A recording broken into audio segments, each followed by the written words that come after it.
Ma femme a dit que ses amis l'avaient mise en garde et que maintenant, elle était coincée avec moi dans un mariage pathétique. J'ai répondu par une simple suggestion. Elle a obtenu exactement ce qu'elle demandait, la porte. Et c'est là qu'elle a réalisé ce que ses amis avaient oublié de mentionner. Certaines disputes montent lentement, commençant par une petite plainte qui dégénère en quelque chose de plus grand. Celle-ci n'a pas fonctionné comme ça.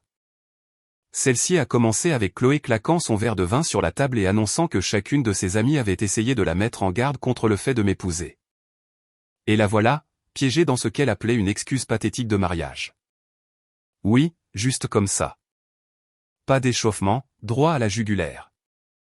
J'étais assis là, à mi-chemin d'un reste de lasagne de ce bistrot dans le quartier latin où nous allions quand tout allait bien, lorsque Chloé s'est lancée dans ce qui ressemblait à un discours qu'elle semblait répéter depuis des semaines. Elle m'a regardé droit dans les yeux et a prononcé ces mots exacts. La façon dont elle a dit « mariage pathétique », avec un tel venin, on aurait cru que je la trompais ou que je la volais depuis des années. Mais non, mon plus grand crime était apparemment d'être l'homme qu'elle avait choisi d'épouser il y a 6 ans. Elle ne s'est pas arrêtée là. Oh non, elle ne faisait que commencer. Elle s'est levée de table et a commencé à faire les 100 pas dans la salle à manger. Nous avions une salle à manger séparée de la cuisine. Notre appartement dans le Marais n'est pas immense, donc en gros, elle tournait en rond autour de l'endroit où j'étais encore assis, fourchette à la main, essayant de décider si je devais continuer à manger ou poser ma nourriture. J'ai décidé de continuer à manger. Quelque chose me disait que ce serait un long numéro, et que j'aurais peut-être besoin d'énergie. Tu veux savoir ce qu'elles m'ont dit, a-t-elle demandé, mais ce n'était pas vraiment une question. Elle allait me le dire, que je veuille l'entendre ou non. Elle a sorti son téléphone et a commencé à lire depuis son application de prise de notes. Des notes sur notre mariage, sur moi. C'est là que j'ai su que ce n'était pas juste une autre dispute. C'était quelque chose qu'elle avait planifié. 9 conseils, a-t-elle dit, levant les doigts comme si elle enseignait à une classe de maternelle. 9 avertissements qui auraient pu m'épargner cette situation. D'être piégé ici avec quelqu'un qui n'est clairement pas ce dont j'ai besoin. Piégé. Ce mot a résonné différemment. Pas malheureuse. Pas frustrée, ni même en colère. Piégé. Comme si j'étais une sorte de gardien de prison et qu'elle purgeait une peine qu'elle ne méritait pas. L'ironie ne m'a pas échappé. C'est moi qui avais travaillé d'arrache-pied pour que nous soyons à l'aise pendant qu'elle passait ses journées à se plaindre à ses amis de la médiocrité de sa vie. Mais bien sûr, c'était elle qui était piégée. Numéro 1, commença-t-elle, et je pouvais entendre la satisfaction dans sa voix. N'épouse jamais un homme dont la carrière a atteint un plateau à 30 ans. C'est ce que Justine m'a dit juste après que tu m'aies demandé en mariage. Elle a dit que j'avais besoin de quelqu'un avec une trajectoire ascendante, quelqu'un d'ambitieux, pas quelqu'un qui gagne un salaire confortable mais qui ne serait jamais riche. J'ai pris une autre bouchée de lasagne. Elle refroidissait, mais j'ai continué à mâcher. Numéro 2, ne t'installe jamais dans son espace. Commencez toujours à 9 ensemble. C'est Caroline qui a dit ça. Mais non, nous avons emménagé dans ton appartement pour économiser de l'argent. Et maintenant, je me sens comme une invitée dans ma propre maison. Je n'ai jamais pu décorer. Je n'ai jamais pu faire de cet endroit le nôtre. Il a toujours été le tien. Elle s'emportait maintenant, sa voix montant à chaque point. J'ai remarqué qu'elle ne me regardait plus. Elle regardait son téléphone, ses notes soigneusement préparées. Numéro 3, n'épouse jamais quelqu'un qui privilégie l'équilibre entre vie professionnelle et vie privée plutôt que le succès. Tu quittes le travail à 17h30 chaque jour. Tu ne travailles jamais le week-end. Sais-tu ce que fait le fiancé d'Amandine? Il travaille 70 heures par semaine. Il est sur la voie de devenir associé dans son cabinet. Ça, c'est de la détermination. C'est de l'ambition. Ce que tu as, c'est un contentement dans la médiocrité. Celui-là m'a presque fait rire, presque parce que la même femme qui me faisait la leçon sur l'ambition était celle qui se plaignait chaque fois que je devais travailler tard. La même femme qui voulait que je sois à la maison pour le dîner tous les soirs était maintenant contrariée que je rentre effectivement à la maison. Numéro 4, n'accepte jamais une demande en mariage sans une bague significative. La bague de ta grand-mère était mignonne, bien sûr, pleine de sens, mais elle vaut peut-être 2800 €. La bague de fiançailles de Manon a coûté 17 000 €. Celle de Caroline, 24 000 €. La bague montre la valeur qu'un homme accorde à son mariage. J'ai fait une pause, la fourchette suspendue au-dessus de mon assiette. Pas parce que j'étais en colère, mais parce que je voulais voir jusqu'où cela irait. Jusqu'où pouvions-nous tomber? Numéro 5. N'épouse jamais quelqu'un qui ne se battra pas pour la relation. Quand nous nous disputons, tu restes calme. Tu utilises la logique. Tu n'élèves jamais la voix. Justine dit que cela montre que tu ne t'en soucies pas assez pour te battre. Que ton calme est en fait de l'indifférence. Numéro 6. N'épouse jamais un homme qui s'attend à ce que tu travailles à temps plein. J'aurais dû trouver quelqu'un qui pouvait me soutenir, quelqu'un qui pouvait me donner le choix de travailler ou non, de poursuivre des passe-temps, d'avoir de la liberté. Au lieu de cela, je suis piégé dans un travail que je déteste juste pour joindre les deux bouts. Elle s'est arrêtée là, levant les yeux de son téléphone pour voir ma réaction. Je ne lui en ai donné aucune. Pas encore. Numéro 7. Ne te contente jamais de quelqu'un qui ne te fait pas te sentir spécial. Où sont les cadeaux surprises, les grands gestes, les voyages romantiques à Paris? Nous allons camper pour notre anniversaire. Camper. Comme si nous étions des étudiants qui n'ont pas les moyens de faire mieux. Numéro 8. N'épouse jamais quelqu'un que tes amis n'approuvent pas. Ils ne t'ont jamais vraiment apprécié, Julien. Et j'aurais dû écouter pourquoi. Ils voyaient des choses que, trop amoureuses, j'étais incapable de voir. Ils essayaient de me protéger. Elle a pris une grande inspiration avant le dernier, et je pouvais dire que c'était son bouquet final. Numéro 9. N'épouse jamais sans solution de repli. J'aurais dû garder mes propres économies séparées. J'aurais dû maintenir mes options. J'aurais dû me protéger au cas où les choses ne marcheraient pas. Mais non, je t'ai fait confiance. J'ai fait confiance à notre couple. Et maintenant, regarde où j'en suis. Elle a posé son téléphone sur la table avec un clic décisif et a croisé les bras. Le silence qui a suivi était lourd. Elle est restée là à attendre que je réponde, à attendre que je me défende ou que je m'excuse ou que je la supplie de reconsidérer, à attendre que je fasse exactement ce qu'un homme médiocre sans ambition ferait face à un inventaire aussi exhaustif de ses échecs. Mais je n'ai fait aucune de ces choses. Au lieu de cela, je l'ai regardée et j'ai posé une simple question. Alors, que comptes-tu y faire? La question l'a prise complètement au dépourvu. Sa bouche s'est ouverte, puis s'est refermée. Pour la première fois depuis le début de son discours, elle semblait avoir perdu le fil. « Qu'est-ce que tu veux dire ?» a-t-elle finalement demandé. « Je veux dire exactement ce que j'ai dit. Tu viens de passer les 15 dernières minutes à m'expliquer que notre mariage est une erreur, que je ne suis pas ce dont tu as besoin, et que tu as gaspillé 6 ans de ta vie avec quelqu'un qui ne peut pas te donner ce que tu mérites. Alors, que comptes-tu y faire ?» Elle a de nouveau ouvert la bouche, mais aucun mot n'est sorti. Le silence s'est étiré entre nous pendant ce qui a semblé une éternité. « Je ne sais pas », a-t-elle finalement balbutié. Je n'avais pas vraiment pensé à la suite. J'avais juste besoin que tu comprennes ce que je ressens, à quel point je me sentais piégé. C'est là que j'ai eu un déclic.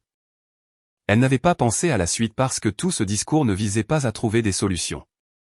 Il visait à me faire sentir aussi petite et inadéquate qu'elle s'était apparemment sentie. Il s'agissait de transférer son insatisfaction de ses épaules aux miennes, faisant de son malheur ma responsabilité à réparer. Je me suis levé lentement, ramassant mon assiette sur la table. « Eh bien, c'est intéressant, » ai-je dit, en gardant ma voix égale. « Tu as passé tout ce temps à penser à quel point notre mariage est mauvais, mais pas de temps à réfléchir à comment l'améliorer ou même si tu veux l'améliorer. » Elle m'a suivi dans la cuisine. Je pouvais sentir son énergie changer. La confiance qu'elle avait en livrant ses remarques préparées commençait à se fissurer. « Bien sûr que je veux l'améliorer, » a-t-elle dit. C'est pour ça que je t'en parle. C'est pour ça que je suis honnête sur ce dont j'ai besoin. Je me suis tourné pour lui faire face, m'appuyant contre l'évier. Non, tu es honnête sur ce que tes amis pensent que tu devrais avoir besoin. Il y a une différence. N'essaie pas de retourner ça contre elle, a-t-elle lancé sèchement. Elle veille juste sur moi. Elle voit des choses que ma proximité m'empêchait de voir.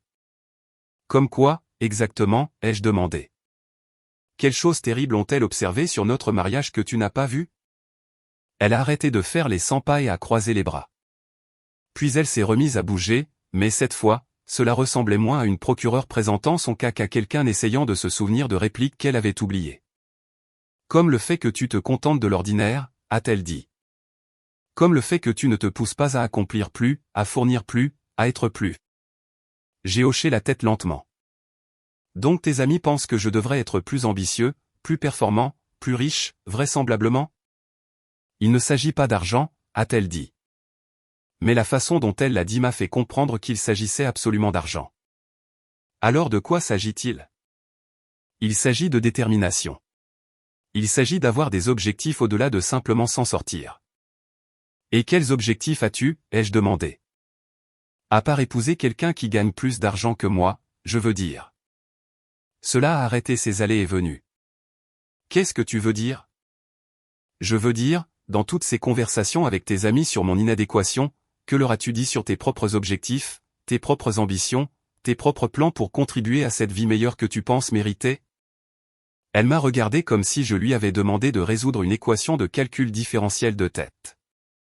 Je contribue amplement à cette relation, a-t-elle finalement dit. Je ne parle pas de ce que tu contribues, ai-je dit. Je parle de ce que tu veux accomplir, de ce que tu veux construire, de l'héritage que tu veux laisser derrière toi qui ne dépende pas d'être marié à quelqu'un qui gagne plus d'argent. La question est restée en suspens entre nous. Je pouvais la voir lutter avec elle, non pas parce que c'était difficile à répondre, mais parce qu'elle n'y avait jamais vraiment pensé. Tout son cadre d'évaluation de notre mariage était basé sur ce que je ne fournissais pas sur ce qu'elle créait. Ce n'est pas la question, a-t-elle finalement dit. La question est que j'ai suivi mon cœur au lieu de ma tête. Et maintenant, je paie le prix de cette erreur. D'accord, ai-je dit. Donc tu as fait une erreur. Tu as épousé la mauvaise personne pour les mauvaises raisons. Tu as ignoré de bons conseils de personnes qui se souciaient de toi. Tu t'es retrouvé dans une situation qui ne répond pas à tes besoins ou à tes attentes. Elle a hoché la tête, semblant soulagée que je comprenne enfin sa position. Donc la question demeure, ai-je continué. Qu'est-ce que tu veux faire à ce sujet? Parce que j'entends beaucoup de choses sur le problème, mais rien sur la solution. Je veux que tu comprennes, a-t-elle dit. Je veux que tu reconnaisses que les choses doivent changer. Je veux que tu te montres à la hauteur et que tu sois le mari dont j'ai besoin que tu sois. Voilà. Le véritable objectif derrière toute cette performance. Elle ne voulait pas partir. Elle voulait me refaire. Elle voulait utiliser les critiques de ses amis comme un pied de biche pour me modeler différemment, pour me pousser à devenir quelqu'un que je n'avais jamais été et que je n'avais jamais voulu être. Et si je ne peux pas être cette personne, ai-je demandé, si je ne peux pas être à la hauteur de ces standards que tes amis ont fixés pour ma vie? Elle a semblé vraiment confuse par la question. Comment ça, si tu ne peux pas? N'importe qui peut s'améliorer s'il le veut vraiment. N'importe qui peut essayer plus fort, faire mieux, avoir plus de succès. J'ai souri, mais ce n'était pas un sourire heureux. Tu as raison. N'importe qui peut essayer d'avoir plus de succès. La question est de savoir si je veux essayer d'avoir plus de succès pour toi ou pour quelqu'un qui apprécie réellement ce que j'apporte déjà.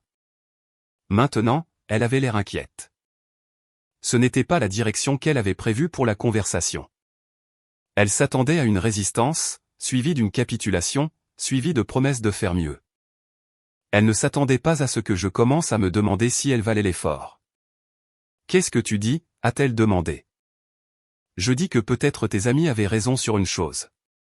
Peut-être que tu as fait une erreur. Peut-être que tu t'es contenté de quelque chose qui ne te rend pas heureuse. Et peut-être que la meilleure chose pour nous deux serait de réparer cette erreur. Son visage est devenu pâle. La réparer comment? En te donnant exactement ce que tu as dit que tu voulais. La liberté de ce mariage pathétique. La liberté de trouver quelqu'un qui répond aux 9 critères de tes amis. La liberté de vivre la vie que tu penses mériter avec quelqu'un qui peut réellement te la fournir. Elle a fait un pas en arrière. Ce n'est pas ce que je voulais dire. Je ne veux pas mettre fin à notre mariage. Je veux l'améliorer. Basé sur des standards fixés par des gens qui ne sont pas mariés avec moi, ai-je souligné. Basé sur les conseils de personnes qui pensent apparemment que je ne suis pas assez bien pour toi. Basé sur des exigences qui n'ont jamais fait partie de notre accord initial. La cuisine est retombée dans le silence, mais cette fois le silence était différent. Cette fois, c'était moi qui contrôlais la conversation. Je suis allé me coucher cette nuit-là dans la chambre d'amis que nous utilisions comme mon bureau à domicile. Chloé est restée dans notre chambre, s'attendant probablement à ce que je vienne m'excuser à un moment donné, mais je ne l'ai pas fait. Je suis resté allongé là dans le noir sur le futon que je gardais pour quand je travaillais tard, fixant le plafond, et j'ai réalisé quelque chose d'important. Je méritais mieux que quelqu'un qui tenait une liste de mes insuffisances. Le lendemain matin, je me suis réveillé avec une clarté que je n'avais pas ressentie depuis des mois. Chloé dormait encore quand je me suis levé, ce qui était parfait car j'avais des choses à régler avant qu'elle ne commence sa journée. J'ai préparé mon café, je me suis assis à la table de la cuisine avec mon ordinateur portable et j'ai commencé à travailler sur la liste des changements qui devaient avoir lieu. Si elle voulait faire l'expérience de ce que serait la vie en suivant les 9 conseils de ses amis, j'allais l'aider à vivre l'expérience complète. Premier arrêt, la banque. Je me suis connecté à nos comptes joints et j'ai commencé le processus de séparation de nos finances. Pas de vol, pas de dissimulation d'argent, juste la création de l'indépendance qu'elle avait manifestement tant désirée. J'ai transféré mes virements automatiques vers un nouveau compte individuel et j'ai laissé suffisamment sur le compte joint pour couvrir sa part des factures pour le mois suivant. Juste et propre. Ensuite, j'ai appelé nos compagnies de cartes de crédit. Les cartes où elle était une utilisatrice autorisée sur mes comptes allaient être annulées. Rien de vindicatif là-dedans. Elle voulait l'indépendance financière, et une partie de l'indépendance consiste à gérer son propre crédit, ses propres dépenses, ses propres décisions financières sans dépendre de la solvabilité de quelqu'un d'autre. Puis j'ai sorti nos dépenses mensuelles et j'ai créé une ventilation détaillée de ce que coûte exactement le maintien de notre style de vie actuel. Nous étions locataires, donc notre loyer mensuel était de 2600 €. Les charges s'élevaient en moyenne à 180 €. Internet et les services de streaming à 140 € de plus. Les courses à environ 550 €. L'assurance, habitation et voiture, à 280 € de plus. J'ai tout divisé en fonction de nos revenus individuels. Je gagnais 90 000 € par an. Elle en gagnait 40 000 €. Cela signifiait qu'elle était responsable d'une part proportionnelle de nos coûts de ménage. Ses amis pensaient qu'un partage à parts égales était injuste lorsque les revenus n'étaient pas égaux. Très bien, elle pouvait payer sa part proportionnelle et voir comment cela fonctionnait. Au moment où elle est arrivée dans la cuisine vers 8h30, j'avais tout organisé dans un dossier soigné intitulé « Plan d'indépendance ». Elle a semblé confuse en me voyant assis là avec des papiers étalés sur la table. « Qu'est-ce que c'est que tout ça ?» a-t-elle demandé en se servant un café. « Ta liberté » ai-je dit en lui faisant glisser le dossier. « J'ai passé la matinée à réfléchir à ce que tu as dit hier soir. Et tu as absolument raison. Tu mérites de faire l'expérience de ce qu'aurait été la vie si tu avais suivi les conseils de tes amis. » Elle a ouvert le dossier avec précaution, comme s'il pouvait contenir quelque chose de dangereux. « Qu'est-ce que tu veux dire ? » Je veux dire que je te donne exactement ce qu'elles t'ont dit de vouloir. L'indépendance financière, des comptes séparés, le paiement proportionnel des factures, tout le package. Plus rien de commun, plus de responsabilités partagées, plus de sentiment d'être piégé par nos finances combinées. Elle a feuilleté les papiers, son expression devenant de plus en plus confuse à chaque page. Ça dit que tu as fermé nos cartes de crédit communes. Correction, je t'ai retiré comme utilisatrice autorisée de mes cartes de crédit. Tu es libre de demander tes propres cartes maintenant. De construire ton propre historique de crédit. De prendre tes propres décisions financières sans aucune intervention de ma part. Mais ces dépenses mensuelles, a-t-elle dit en tenant la ventilation que j'avais créée. Ça dit que je dois plus de 1700 € juste pour ma part des frais de la maison. C'est basé sur le revenu proportionnel, ce que tu as dit être la façon juste de répartir les choses.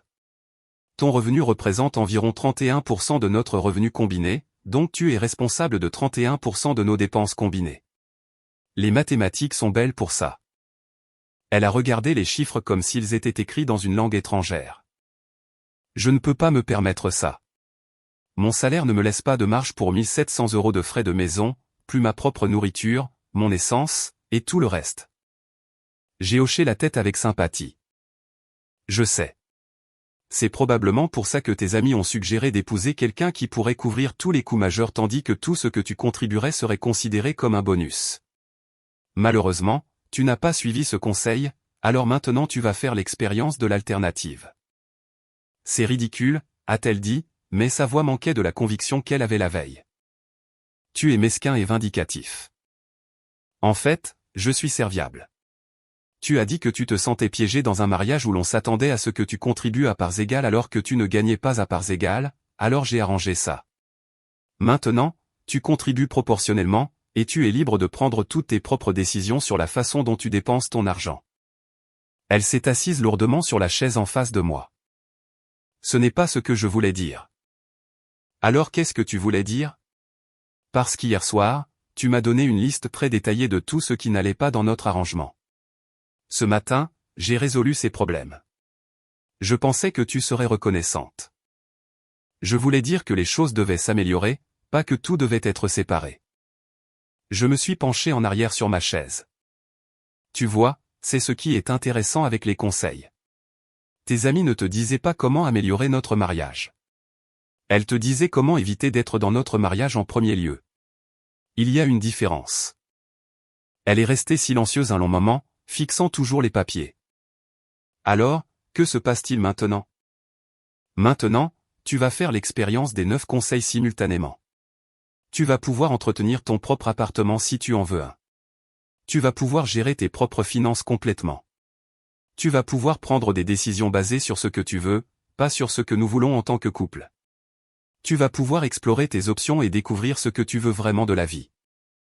Et nous, a-t-elle demandé. Et nous? Selon toi, il n'y a pas de nous. Il y a juste toi, piégé dans un mariage pathétique avec quelqu'un qui ne peut pas te fournir la vie que tu mérites. Eh bien, maintenant tu n'es plus piégé. Elle a levé les yeux vers moi, et j'ai pu voir quelque chose qui ressemblait à de la panique commencer à s'insinuer dans ses yeux. Tu parles comme si nous allions divorcer. Je parle comme si nous devenions réalistes sur ce qu'est réellement cette relation au lieu de ce que nous avons prétendu qu'elle était. Tu veux continuer à vivre ici? Très bien. Mais tu vivras ici en tant qu'adulte indépendante qui paie sa part et prend ses propres décisions. Tu veux explorer d'autres options? Très bien aussi. Tes amis pensent que tu aurais dû garder une solution de repli. Maintenant, tu peux en développer une sans te sentir coupable. Elle a ouvert la bouche pour argumenter, mais j'ai levé la main. Avant que tu ne dises quoi que ce soit d'autre, je veux que tu comprennes quelque chose. Hier soir, ce n'était pas une négociation. Ce n'était pas une demande de changement ou d'amélioration. C'était un verdict. Tu m'as dit que notre mariage était une erreur, que je n'étais pas assez bien, et que tu avais gaspillé 6 ans de ta vie à te contenter de la médiocrité. D'accord, message reçu. Maintenant, je réponds à ce verdict de la manière la plus utile que je puisse imaginer, en te donnant la liberté d'y mettre fin toi-même si c'est ce que tu veux vraiment, ou de le réparer si c'est réellement possible. Mais dans tous les cas, tu le feras en tant que personne indépendante prenant ses propres décisions, pas comme quelqu'un qui se sent piégé par les circonstances. Elle m'a regardé pendant un long moment. Finalement, elle a demandé, « Et si je ne veux pas de ce genre d'indépendance ?» J'ai souri.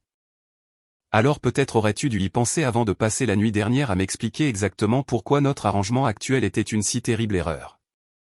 La première semaine a été intéressante, c'est le moins qu'on puisse dire. Chloé a essayé de maintenir ses habitudes de dépenses habituelles tout en ignorant complètement la nouvelle réalité financière. Dîner au restaurant avec ses amis, son rendez-vous mensuel de manucure, une nouvelle robe dont elle n'avait pas besoin. Dès le mercredi, elle vérifiait son solde bancaire de manière obsessionnelle. Le mercredi soir suivant, exactement une semaine après avoir présenté le plan d'indépendance, a été particulièrement mémorable. Elle était allée dîner avec son comité consultatif, ce restaurant branché sur la rue des Francs-Bourgeois où elle se retrouvait habituellement. J'étais à la maison en train de me préparer un simple plat de pâtes quand mon téléphone a sonné. C'était Chloé, et elle semblait furieuse. « Qu'est-ce que tu as fait ?» a-t-elle exigé. « Je prépare le dîner. »« Qu'est-ce que tu as fait ?» Ma carte a été refusée devant tout le monde. Justine, Caroline, Amandine, Manon, toutes. Le serveur a dû emporter ma carte et revenir pour me dire qu'elle ne fonctionnait pas. « C'est parce que ce n'est plus ta carte », ai-je dit calmement. « As-tu demandé tes propres cartes comme je te l'ai suggéré ?» Il y eut un long silence. « Oui. Ils m'ont approuvé pour 2500 €. C'est super. Alors, utilise cette carte. » Je l'ai déjà fait. J'ai atteint ma limite en 3 jours. Un autre silence. J'avais des choses à acheter. Je n'ai pas demandé quelle chose. Je n'avais pas besoin de savoir. Eh bien, ça fait partie de l'indépendance financière. Gérer son crédit de manière responsable, vivre selon ses moyens. Julien, je suis assise ici, humilié. Peux-tu s'il te plaît juste arranger ça? Il n'y a rien à arranger, Chloé. C'est comme ça que ça marche maintenant. Tu as ton argent. J'ai le mien. Si tu ne peux pas te payer le dîner, tu devras le dire à tes amis. Elle m'a raccroché au nez. J'ai fini mes pâtes en paix. Au cours des jours suivants, je pouvais l'entendre au téléphone dans l'autre pièce, ayant des conversations de plus en plus désespérées avec ses mêmes amis. Les femmes qui avaient été si généreuses en critique sur notre mariage étaient soudainement très occupées lorsqu'elle avait besoin d'aide pratique. Jeudi soir, je l'ai entendu demander « Ne puis-je pas simplement rester chez toi quelques jours ?» Il y eut une longue pause. « Oh, ta belle-mère est en visite pour 3 semaines. » Bien sûr. Vendredi a apporté un autre appel. Je sais que tu as dit que je devrais garder mon propre appartement, mais je me demandais si je ne pouvais pas squatter ton canapé jusqu'à ce que je trouve quelque chose. Une autre pause. Ton propriétaire n'autorise pas les invités pour la nuit pendant plus de 3 jours. C'est vraiment spécifique. Le meilleur est arrivé pendant le week-end, lorsqu'elle a appelé l'amie qui avait apparemment été la plus virulente sur le conseil de la solution de repli. Tu te souviens quand tu as dit que je devrais toujours avoir une stratégie de sortie? Eh bien, je suis prête à activer cette stratégie, et j'espérais. Longue pause. Tu sors avec quelqu'un exclusivement maintenant, et ce serait bizarre, mais je pensais que tu avais dit que les relations devaient toujours rester flexibles. Le dimanche, elle passait des heures à regarder des annonces d'appartements sur son ordinateur portable, et je pouvais la voir faire des calculs mentaux qui ne tombaient pas juste comme elle l'espérait. Le point de rupture est survenu le jeudi soir suivant, 2 semaines après la confrontation initiale. Je me préparais le dîner, quelques morceaux de steak que j'avais fait mariner, quand elle est entrée dans la cuisine et est restée là à me regarder cuisiner. Ne demandant rien, ne disant rien. Juste debout là avec cette expression comme si elle essayait de résoudre un puzzle dont la moitié des pièces manquait. Ça sent bon, a-t-elle finalement dit. Merci. Il y a de quoi faire des sandwichs dans le frigo si tu as faim. Je n'ai pas faim, a-t-elle dit. Mais elle est restée là. J'ai réfléchi à ce que tu as dit, de me donner la liberté de réparer les choses ou d'y mettre fin. J'ai continué à remuer les morceaux de steak, sans la regarder. Et je pense que peut-être nous nous sommes précipités dans cette séparation. Peut-être aurions-nous dû essayer de travailler sur les problèmes au lieu de tout diviser. Quel problème, ai-je demandé. Selon toi, le problème était que tu avais épousé la mauvaise personne. Comment exactement travailles-tu là-dessus sans que l'un de nous ne devienne quelqu'un de complètement différent? Elle est restée silencieuse un moment. Je ne le pensais pas comme ça sonnait. Tu ne pensais pas quoi? Que notre mariage était pathétique? Que tu avais gaspillé 6 ans? Que je ne pouvais pas te fournir la vie que tu méritais? Parce que tu as été assez précise sur tout ça. Je voulais dire que j'étais frustré. Je voulais dire que je me sentais coincé et que je ne savais pas comment l'exprimer correctement. Je me suis tourné pour la regarder. Alors, tu l'as exprimé en me disant que tes amis pensent que je suis inadéquat et que tu aurais dû écouter leur conseil de ne jamais m'épouser en premier lieu. Ce n'est pas ce que tu as dit. Ce n'est pas ce que j'ai dit.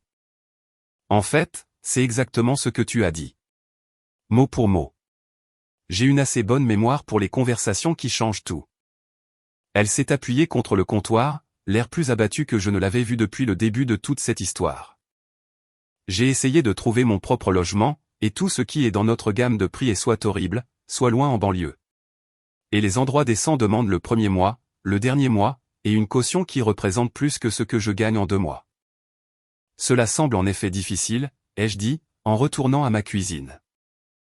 As-tu envisagé de prendre un colocataire? C'est ce que font la plupart des célibataires quand ils ne peuvent pas se permettre de vivre seuls. Je ne veux pas de colocataire. Je veux. Elle s'est interrompue. Tu veux quoi? Je veux rentrer à la maison et trouver quelqu'un qui se soucie de moi. Je veux partager le dîner avec quelqu'un qui sait comment s'est passée ma journée. Je veux dormir à côté de quelqu'un qui me fait me sentir en sécurité et aimé. J'ai mis mon dîner dans une assiette et me suis assis à table. Ce sont toutes des choses raisonnables à vouloir. La question est de savoir si tu les veux avec moi ou si tu les veux avec quelqu'un qui répond aux critères de tes amis pour un mari acceptable. Je les veux avec toi, a-t-elle dit doucement. Même si je suis ordinaire et médiocre et que je ne peux pas te fournir la vie que tu mérites? Je ne pensais pas ces choses. Si, tu les pensais. Et tu sais quoi? Ce n'est pas grave. Tu as le droit de vouloir plus que ce que notre mariage offre. Tu as le droit de penser que tu t'es contenté de moins que ce que tu méritais. Tu as le droit de regretter les choix que tu as faits. Mais tu n'as pas le droit de les reprendre juste parce que vivre avec les conséquences s'est avéré plus difficile que prévu. Elle s'est assise en face de moi, et je pouvais voir ses yeux devenir larmoyants. Alors c'est tout? Tu tires un trait sur 6 ans de mariage à cause d'une mauvaise conversation. Je n'ai tiré un trait sur rien. J'ai juste arrêté de prétendre que cette mauvaise conversation était un incident isolé. Tu es malheureuse depuis des mois, peut-être des années. Tu as discuté de nos problèmes avec tes amis au lieu de le faire avec moi. Tu as comparé notre vie à une alternative imaginaire que ton comité consultatif t'a convaincu être possible. Mais les gens peuvent changer, a-t-elle dit. Les mariages peuvent s'améliorer. Nous pouvons travailler sur les problèmes. Quels problèmes spécifiquement? Parce que les problèmes que tu as décrits n'étaient pas des choses qui pouvaient être résolues par une thérapie ou une meilleure communication. C'étaient des incompatibilités fondamentales entre qui je suis et qui tu penses que je devrais être. Elle est restée silencieuse pendant un long moment, fixant ses mains. Finalement, elle a levé les yeux vers moi. Et si je m'étais trompé? Et si j'avais laissé mes amis me monter la tête et me convaincre que je me contentais de peu alors que j'avais en fait quelque chose de bien? J'ai fini mon dîner avant de répondre. Quand je l'ai fait, j'ai gardé ma voix égale et calme. Alors tu auras appris une leçon coûteuse sur la différence entre un conseil et la sagesse. Et peut-être que la prochaine fois, tu réfléchiras à 2 fois avant de laisser d'autres personnes évaluer ton mariage pour toi. La prochaine fois, a-t-elle demandé, et sa voix s'est un peu brisée. La prochaine relation, ai-je clarifié. Parce que celle-ci est terminée. Non pas parce que je suis en colère ou blessé ou que j'essaie de te punir, mais parce que tu as très clairement montré que tu ne respectes pas ce que nous avons construit ensemble. Et j'ai trop de respect pour moi-même pour passer le reste de ma vie à essayer de convaincre quelqu'un que je vaux la peine d'être marié. Elle s'est mise à pleurer alors. Pas les larmes de colère de notre dispute de la semaine dernière, mais le genre de pleurs qui vient quand on réalise qu'on a fait une erreur qui ne peut être réparée. S'il te plaît, ne fais pas ça. S'il te plaît, n'abandonne pas notre couple. Je me suis levé et j'ai débarrassé mon assiette. Je n'abandonne pas notre couple.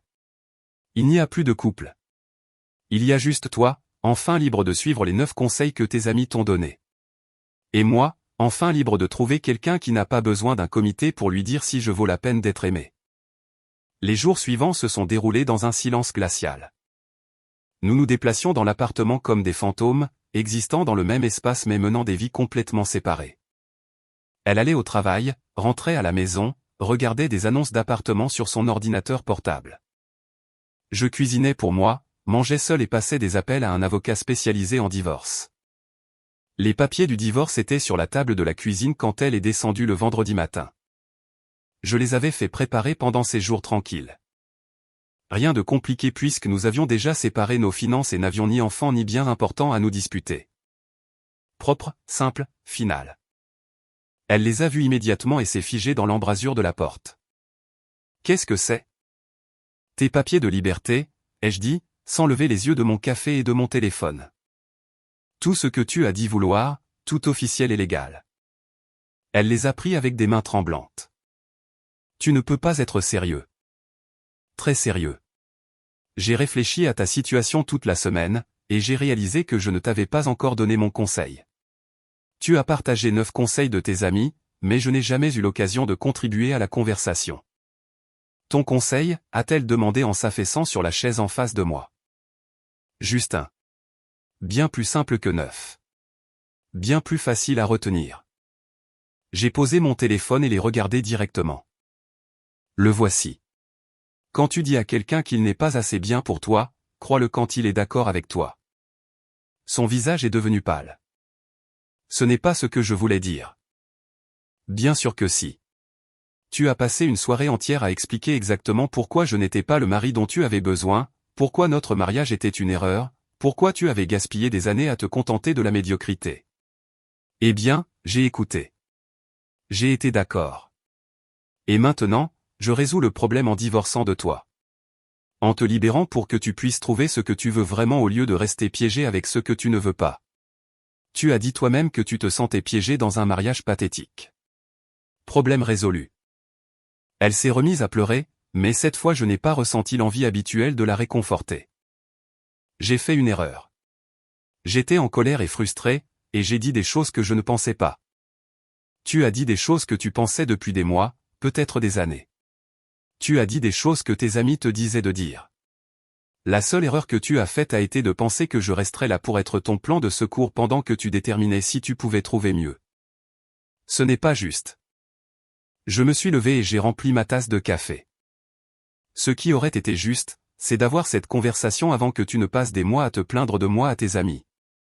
Ce qui aurait été juste, c'est de travailler sur nos problèmes ensemble au lieu d'obtenir la validation de ton insatisfaction de la part de personnes qui voulaient nous voir échouer. Elles ne veulent pas nous voir échouer. Vraiment? Parce que quand tu avais besoin d'aide réelle ces dernières semaines, où était-elle? Quand tu avais besoin d'un endroit où rester ou de quelqu'un pour t'aider avec les dépenses ou même juste d'un soutien émotionnel, à quel point ton comité consultatif était-il disponible? Elle n'a pas répondu parce que nous connaissions tous les deux la réponse. Les papiers sont simples, ai-je continué. Pas de prestations compensatoires puisque nous sommes mariés depuis moins de 10 ans. Pas de dispute sur les biens, pas de drame. Tu obtiens ton indépendance complète. Je récupère mon respect de moi-même. Tout le monde y gagne. Je ne veux pas d'indépendance, a-t-elle murmuré. Je veux récupérer mon mari. Ton mari n'a jamais été assez bien pour toi. Tu te souviens? Je suis juste le type qui était pratique jusqu'à ce que quelque chose de mieux se présente. Eh bien, maintenant tu es libre de trouver ce quelque chose de mieux. Elle m'a regardé avec du désespoir dans les yeux. Et si je me débarrasse de mes amis? Et si j'arrête d'écouter leurs conseils et que je commence à me concentrer sur nous? J'ai presque souri à cela. On ne fait pas d'omelette sans casser des œufs, mais on ne peut pas non plus remettre les œufs dans leur coquille. On ne peut pas dédire des mots qui venaient de moi de ressentiment. Et on ne peut certainement pas convaincre quelqu'un de rester marié avec toi après avoir passé une soirée à expliquer pourquoi il est inadéquat. Les gens pardonnent des choses pires que ça. Les gens pardonnent les erreurs commises sous le coup de la colère. Ils ne pardonnent pas les campagnes systématiques visant à démolir leur estime de soi. Il y a une différence. Elle a fixé les papiers pendant un long moment. Alors, c'est vraiment la fin. 6 ans de mariage se terminent à cause d'une mauvaise nuit. 6 ans de mariage se terminent parce que tu as décidé que ça devait se terminer. Je ne fais que l'officialiser. Et il n'y a rien que je puisse dire pour te faire changer d'avis. Je l'ai regardée une dernière fois. Cette femme qui avait partagé mon lit, ma vie et mes rêves pendant 6 ans avant de décider que ce n'était pas assez. Tu as déjà dit tout ce qui comptait. La seule chose qui reste, c'est ma réponse. Elle a signé les papiers cet après-midi-là.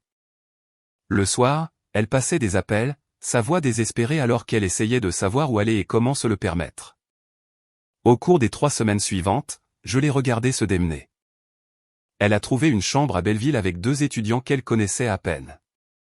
Elle a appelé ses parents et a emprunté de l'argent pour la caution, une conversation que j'ai entendue à travers la porte de la chambre et qui l'a laissée en larmes pendant 1 heure. Elle a emballé ses affaires lentement, une boîte à la fois, chaque objet étant une petite reddition. Le jour où elle a finalement déménagé, je l'ai aidé à porter les boîtes jusqu'au camion de déménagement. Nous n'avons pas beaucoup parlé. Qu'y avait-il à dire? Lorsque la dernière boîte a été chargée, elle s'est tenue une dernière fois dans la chambre vide, puis est sortie sans se retourner. Et pour la première fois depuis des mois, j'ai eu l'impression de pouvoir à nouveau respirer. 3 mois après son départ, j'ai croisé Caroline au jardin du Luxembourg. Elle promenait son chien. Et quand elle m'a vu, elle a eu l'air de vouloir traverser la rue, mais elle ne l'a pas fait. Elle s'est approchée. « Salut, Julien. Comment vas-tu? » « Bien, ai-je dit. »« Et toi? » ?»« Bien. » J'ai entendu parler de tout. J'en suis sûr. Il y eut une pause gênante. Pour ce que ça vaut, a dit Caroline, je pense que Chloé a réalisé qu'elle avait fait une erreur. J'ai hoché la tête. Quelle erreur? M'épouser ou divorcer de moi? Caroline a semblé mal à l'aise. Je devrais y aller. Dis-lui que j'espère qu'elle va bien, ai-je dit. Je le pense vraiment. Ce soir-là, j'étais seul dans mon appartement. Le match du Paris Saint-Germain était à la télévision. J'avais une bière à la main. Mon téléphone a vibré avec un texto de Chloé. Caroline a dit qu'elle t'avait croisé. J'espère que tu vas bien. J'ai regardé le message pendant un long moment. J'ai commencé à taper une réponse. Je l'ai effacée. J'ai recommencé. Je l'ai effacé de nouveau. Finalement, j'ai simplement éteint mon téléphone. J'ai regardé autour de mon appartement. Petit, mais à moi. Calme, mais paisible. Personne ne comptait mes insuffisances. Personne ne me comparait au mari de quelqu'un d'autre. Personne ne tenait une liste de tout ce que je n'étais pas. Juste moi, vivant ma vie ordinaire. Faisant mon travail aux horaires de bureau. Gagnant mon salaire confortable. Privilégiant mon équilibre entre vie professionnelle et vie privée. Et pour la première fois depuis des années,